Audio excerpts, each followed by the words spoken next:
তোমাদের প্রত্যেককে আমার লাস্ট বেঞ্চেস ইউটিউব চ্যানেল এবং ফেসবুক পেজে স্বাগত। আজকে আমি একটা ইকোনমির উপর ছোট্ট একটা ভিডিও রেখেছি, যেটা তোমাদের আসন্ন পশ্চিমবঙ্গে যে সমস্ত পরীক্ষাগুলো রয়েছে, পশ্চিমবঙ্গে যে constable, lady constable, Kolkata police, miscellaneous clerkship, তো দেখবে সেগুলো পরীক্ষাতে এই সামান্য আমার এই ইকোনমিকের ভিডিও আশা করি তোমাদের সাহায্য দেবে। দেখো, বলেছে প্রথম প্রশ্ন দিয়ে শুরু করছি, ভারতে কোন ধরনের অর্থনীতি দেখতে পাওয়া যায়। দেখো, এই কোশ্চেনটা বহু পরীক্ষা এসেছে এবং অনেকেই কিন্তু এটার অ্যান্সার করে আসে। যারা নতুন প্রিপারেশন নিচ্ছ তাদের বলবো অবশ্যই এই কোশ্চেনটা দেখে যাবে। দেখো, ধনতান্ত্রিক অর্থনীতি, রাষ্ট্র অর্থনীতি, সংকুচিত অর্থনীতি না মিশ্র অর্থনীতি? তাহলে সঠিক উত্তর হবে মিশ্র অর্থনীতি। ভারতে মিক্সড ইকোনমি দেখতে পাওয়া যায়। দেখো, ধনতান্ত্রিক অর্থনীতি মানে হচ্ছে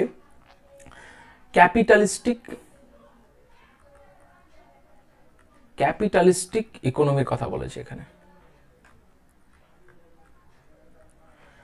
ধনতান্ত্রিক ইকোনমি আমরা আমেরিকা, ব্রিটেন, নিউজিল্যান্ড, অস্ট্রেলিয়া এইসব জায়গাতে দেখতে পাবো, এইসব কান্ট্রিতে। ধনতান্ত্রিক অর্থনীতি সেই ধরনের অর্থনীতি বা অর্থ ব্যবস্থা যেখানে বলা যেতে পারে যে কলকারখানা, ঠিক আছে, যন্ত্রপাতি, এগুলো সমস্ত কিছুর মানে নিয়ন্ত্রণ থাকবে কোনো এক শ্রেণী বা বেসরকারি হাতে, ঠিক আছে। তো সেই ধনতান্ত্রিক অর্থব্যবস্থায় কিন্তু সরকারি হস্তক্ষেপ মানে থাকে না বললেই চলে, মানে গভর্নমেন্টের হস্তক্ষেপ থাকে না বললেই চলে, মানে অবাধ অবাঞ্ছিতভাবে, ঠিক আছে, মানে যারা ব্যবসা করে তারা সেই বাণিজ্যিক ব্যবস্থাপনায় মানে নির্দ্বিধায় নিজের মতো করে ব্যবসা করতে পারে, ঠিক আছে। তো এইটা হচ্ছে তোমার ক্যাপিটালিস্টিক ইকোনমি, যেখানে সরকারের সেরকম বাধা থাকে না।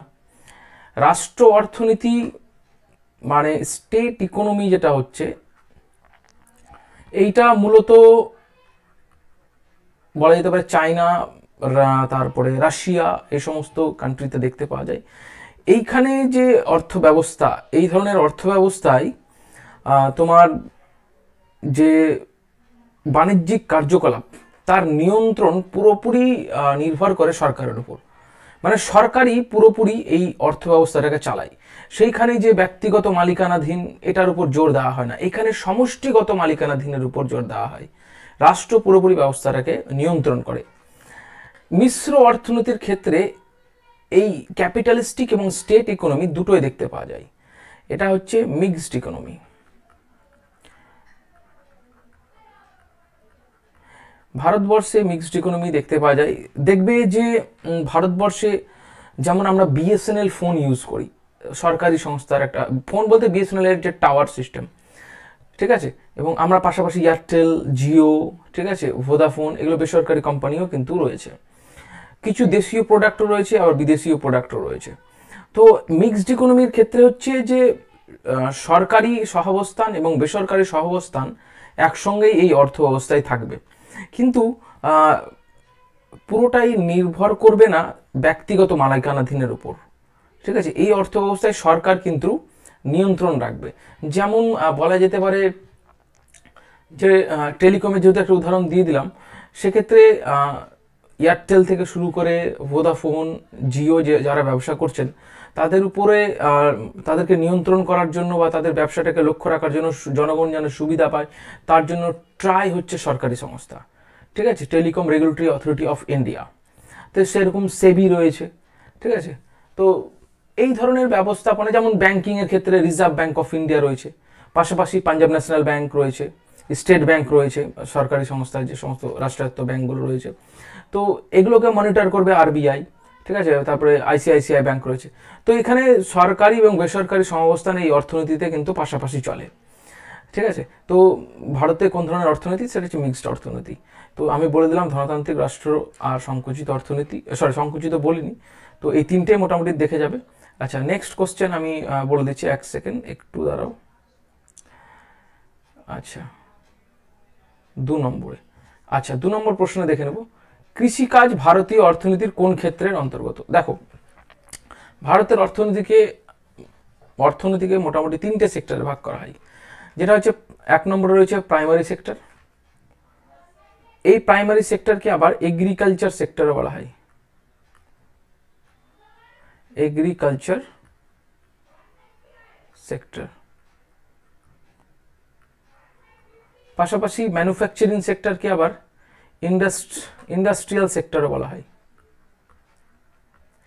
ইন্ডাস্ট্রিয়াল সেক্টরও বলা হয়। আর এই সার্ভিস সেক্টরকে পাশাপাশি টার্সিয়ারি সেক্টরও বলা হয়।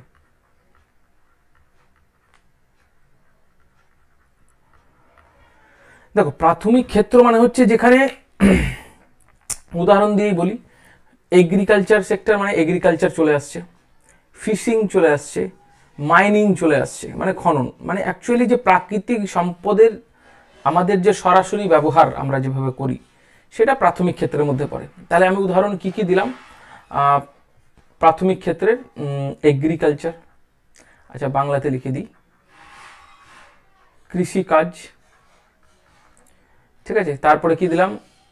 খনন কার্য, ঠিক আছে, মাইন্স যেটা, তারপরে ফিশিং, ঠিক আছে, মাছ ধরা।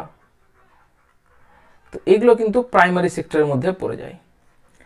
শিল্পক্ষেত্র বা ম্যানুফ্যাকচারিং সেক্টর বা ইন্ডাস্ট্রিয়াল সেক্টর, ম্যানুফ্যাকচারিং মানে বুঝতেই পারছো যে প্রাথমিক ক্ষেত্র থেকে যে সমস্ত উপাদান আমরা পাবো সেগুলোকে যে ম্যানুফ্যাকচারিং করা। যেমন এর মধ্যে উদাহরণ মেন যেটা আমার মনে হয় সেটা হচ্ছে এক্সাম্পল হিসেবে দেওয়া যেতে পারে টেক্সটাইলস, টেক্সটাইলস, তারপরে ইলেকট্রিসিটি, এগুলো কিন্তু ইম্পর্টেন্ট, ঠিক আছে। মানে এগুলোকে ম্যানুফ্যাকচার করা হয় প্রাথমিক ক্ষেত্র থেকে আমরা যা যা পাবো সে সমস্ত জিনিসগুলো যে ম্যানুফ্যাকচারিং ইউনিটের মধ্যে আসবে বা ইন্ডাস্ট্রিয়াল সেক্টরের মধ্যে আসবে সেগুলোকে বলা হয় শিল্পক্ষেত্রের মধ্যে পড়ে, ঠিক আছে। পরিষেবা ক্ষেত্র বা টার্সিয়ারি সেক্টর হচ্ছে এক্সাম্পল আমি দিয়ে দিই যেগুলো পরীক্ষায় আসে, এডুকেশন, তারপরে তুমি দিতে পারো ট্যুরিজম, এডুকেশন, ট্যুরিজম, তারপরে হচ্ছে ব্যাংকিং, ইন্স্যুরেন্স,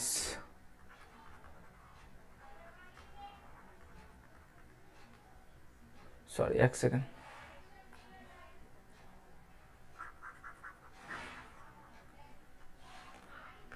ইন্স্যুরেন্স মানে বিমা, যেটা বিমা, বিমা ডিস্টার্ব করছে, একটু ডিস্টার্ব করছে। আচ্ছা আমি লিখছি না এখানে, দেখছি আমি একটু এক সেকেন্ড। ইন্স্যুরেন্স মানে হচ্ছে যেটা বিমা। তাহলে দেখো এডুকেশন, শিক্ষা, ট্যুরিজম, ভ্রমণ, ব্যাংকিং এগুলো হচ্ছে ইনট্যাঞ্জিবল গুডসের মধ্যে পড়ে, মানে তুমি কিন্তু দেখতে পাবে না এগুলোর যে প্রফিট সেটা তুমি কিন্তু দেখতে পাচ্ছ না, কিন্তু ব্যাংকিং, ট্যুরিজম, এডুকেশন এই সমস্ত ক্ষেত্রে কিন্তু ভারতের অর্থনীতিতে একটা সব থেকে বড় কিন্তু একটা তোমার যোগদান রয়েছে। তো এই তিনটি ক্ষেত্রে কিন্তু ভারতের অর্থনীতিকে দেখতে পাওয়া যায়। সেখানে আমি কোশ্চেনে দিয়েছি যে কৃষিকাজ ভারতের কোন অর্থনীতির কোন ক্ষেত্রের সঙ্গে যুক্ত, তাহলে তোমরা অ্যান্সার করে আসবে অপশন এ। যদি দিয়ে দিত টেক্সটাইল বা ইলেকট্রিসিটি তাহলে অপশন বি হতো ম্যানুফ্যাকচারিং বা ইন্ডাস্ট্রিয়াল বা শিল্পক্ষেত্র। আর যদি এডুকেশন, ট্যুরিজম, ব্যাংকিং কিংবা ইন্স্যুরেন্সের জন্য বলতো তাহলে অপশন সি হতো, ঠিক আছে। চলো নেক্সট প্রশ্ন দেখে নেব। ভালো ডিস্টার্ব করছে। 3 নম্বরে বলেছে বিশ্বব্যাপী ক্রয় ক্ষমতার নিরিখে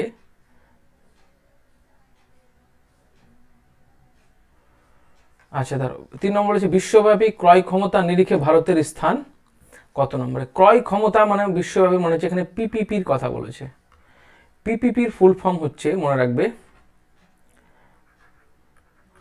পারচেজিং পাওয়ার প্যারিটি। বিশ্বব্যাপী ক্রয় ক্ষমতা নিরিখে ভারতের স্থান 1 2 3 নম্বরে অপশন ডি। ফার্স্টে রয়েছে চায়না, সেকেন্ডে রয়েছে ইউএসএ, ঠিক আছে। পারচেজিং পাওয়ার প্যারিটিটা কি? পারচেজিং পাওয়ার প্যারিটিটা হচ্ছে ভারতের যে জিডিপি বা অর্থনৈতিক ব্যবস্থা, ভারত বলে না, এটা বিশ্বব্যাপী যে অর্থ ব্যবস্থা, সেক্ষেত্রে যে বাস্কেট অফ গুডস বলে একটা টার্ম রয়েছে, তো সেই বাস্কেট অফ গুডসটাকে কেনার জন্য ডলারের নিরিখে এখন বর্তমানে যে ভারতীয় টাকার যে মূল্য কিংবা বাংলাদেশের যে টাকার মূল্য, ঠিক আছে, বা আমেরিকান যে বাস্কেট অফ গুডসের একটা বাস্কেট অফ গুডস আছে সেটার যে টাকার মূল্য, সেই বাস্কেট অফ গুডসটাকে কেনার জন্য, ঠিক আছে, যে মূল্য মানে দেওয়া হয় সেটাই হচ্ছে পারচেজিং পাওয়ার প্যারিটি। পারচেজিং মানে হচ্ছে ক্রয় ক্ষমতার পাওয়ার বা ক্ষমতা। বিষয়টা হচ্ছে দেখো একটু ভালো করে যদি বলি, আমার হাতে একটা পেন আছে, এই পেনটা আমি ধরো ভারতে যদি কিনি, এই পেনটার দাম দেখা গেল 20 টাকা করে যদি হয়, তো এখন যেটা ডলারের চলছে হিসাব, 1 US ডলার ভারতের সম্ভবত 80 টাকার আশেপাশে রয়েছে। তো 80 টাকায় আমি এই পেনটা ভারতবর্ষে যদি 20 টাকা করে দাম হয় 4টা পাবো। কটা পাবো? 4 পিস। কিন্তু ইউএসএ কিন্তু এটা কিন্তু $1 একটাই পাবো। বুঝতে পারছো তো? তাহলে আমি যদি ইউএস থেকে ইনকাম করে ভারতে আসি, তাহলে ভারতে সব থেকে বেশি পেন কিনতে পারবো। ঠিক আছে? আবার ভারত থেকে যদি আমি ইনকাম করে ইউএসএতে যাই, তাহলে সেক্ষেত্রে আমাকে কিন্তু টাকাটার পরিমাণ বেশি লাগবে ওই পেন কেনার জন্য। তো এই ধরনের একটা বাস্কেট অফ গুডসকে কিছু কিছু, বাস্কেট অফ গুডস মানে একটা ঝুড়ির মধ্যে কিছু কিছু তোমার কমন কিছু গুডস রাখা হয়, যেগুলো সারা পৃথিবীব্যাপী বা বিশ্বব্যাপী, হ্যাঁ, সারা দেশ কিভাবে সেটাকে কিনতে পারবে, যে অ্যামাউন্ট, যে টাকার ভ্যালু, যে মানি ভ্যালু, সেটাকে নির্ধারণ করা হয়। এবার $80 আমি যদি, 80 টাকাতে যদি আমি আমেরিকাতে গিয়ে একটা পেন পাই, ঠিক আছে, তাহলে বাংলাদেশের ভ্যালু কত হবে, বা অন্যান্য সাউথ আফ্রিকান কান্ট্রিজ আছে, তারা তাদের যে মানি আছে, ঠিক আছে, তাদের যে কারেন্সি আছে, তারা সেই ডলারের নিরিখে কটা পেন কিনতে পারবে, সেটাই হচ্ছে পারচেজিং পাওয়ার প্যারিটি। তো এটা আমি পেন দিয়ে উদাহরণ দিলাম, কিন্তু এটা অ্যাকচুয়ালি তুমি যদি পারচেজিং পাওয়ার অফ প্যারিটির ডেফিনেশনে যাও, তাহলে সেখানে তুমি পাবে পেন নয়, সেখানে পাবে বাস্কেট অফ গুডসের কথা। ঠিক আছে? তো এইভাবেই পারচেজিং পাওয়ার অফ প্যারিটির নিরিখে ভারতের জিডিপিতে, মানে ভারতের জিডিপির বিশ্বব্যাপী স্থান হচ্ছে 3 নম্বরে। ঠিক আছে? 1 নম্বরে বলে দিয়েছি, 2 নম্বরে বলে দিয়েছি। চলো নেক্সট কোশ্চেন হচ্ছে 4 নম্বর। ভারতের মোট জাতীয় উৎপাদনে জিডিপির বৃহত্তম উৎস হলো, দেখো জিডিপির ফুল ফর্ম হচ্ছে মোট, আচ্ছা জিডিপির ফুল ফর্ম একটা 5 নম্বরে রয়েছে, ওটা আমি পরে বলছি। ভারতের মোট জাতীয় উৎপাদনের বৃহত্তম উৎস হচ্ছে, দেখো, কৃষিকাজ ও খনিজ। এটা আমি প্রথমেই বলেছি কোন সেক্টরে আসবে, প্রাইমারি সেক্টরে।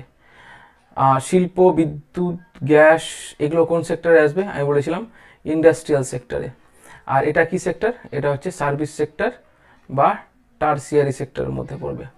দেখো, কৃষিকাজ ও খনিজে থেকে যে তোমার ডিস্ট্রিবিউশন হয়, মানে ডিস্ট্রিবিউশন না, কন্ট্রিবিউশন হয় ভারতের জিডিপিতে, সেটা হচ্ছে আনুমানিক 17% কাছাকাছি।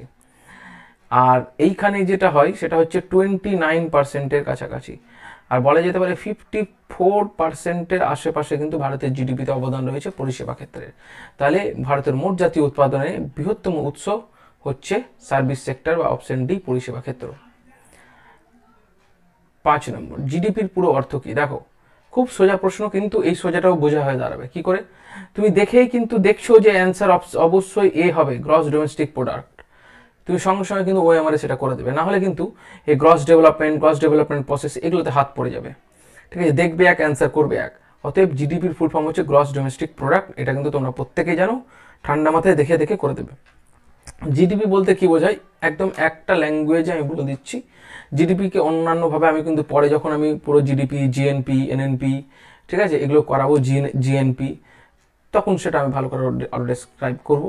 তো জিডিপির মানে হচ্ছে যে যে কোনো একটা ভৌগোলিক এলাকা, ধরো আমাদের ভারতবর্ষ, জম্মু কাশ্মীর থেকে কন্যাকুমারী, আর এদিকে অরুণাচল প্রদেশ থেকে গুজরাট, এই যে একটা ভৌগোলিক যে সীমারেখা দ্বারা আমাদের যে ভূখণ্ড, এই ভূখণ্ডের মধ্যে যে চলতি বছর বলতে 1 বছর, এক অর্থ বছরে, ঠিক আছে, মানে 1 বছরে এই ভৌগোলিক সীমারেখার মধ্যে যে পণ্য ও পরিষেবার উৎপাদন হয়, ঠিক আছে, মানে গুডস অ্যান্ড সার্ভিসেস, পণ্য ও পরিষেবার যে উৎপন্ন হয়, তার যে মূল্য, তার যে মনিটারি ভ্যালু 1 বছরের, সেটাই হচ্ছে জিডিপি। ঠিক আছে? তো আজকের মতো আমি এইটুকুটাই তোমাদেরকে ছোট ছোট ভিডিও আকারে আমি প্রোভাইড করছি সমস্ত ভিডিওগুলো। পাশাপাশি আরও বিভিন্ন ভিডিওস আমার এরকম কিন্তু আমি চ্যানেলে দিয়ে রেখেছি, তোমরা অবশ্যই দেখে নেবে। ছোটো ছোটো আকারে দিতে থাকবো, যেগুলো ইম্পর্টেন্ট আমার মনে হয় WP KPতে আসতে পারে, সেগুলোই দিব। বেশি পুরো বড় ভিডিও আমি একদমই করছি না। ঠিক আছে? যখন মনে হবে আমার সেটা করা উচিত বা করব, সময় পেলে অবশ্যই আমি তোমাদেরকে দেবো। তাহলে প্রত্যেকে সবাই সঙ্গে থাকো লাস্ট বেঞ্চেস ইউটিউব চ্যানেলের সঙ্গে। সবাইকে আমি জানাই নমস্কার।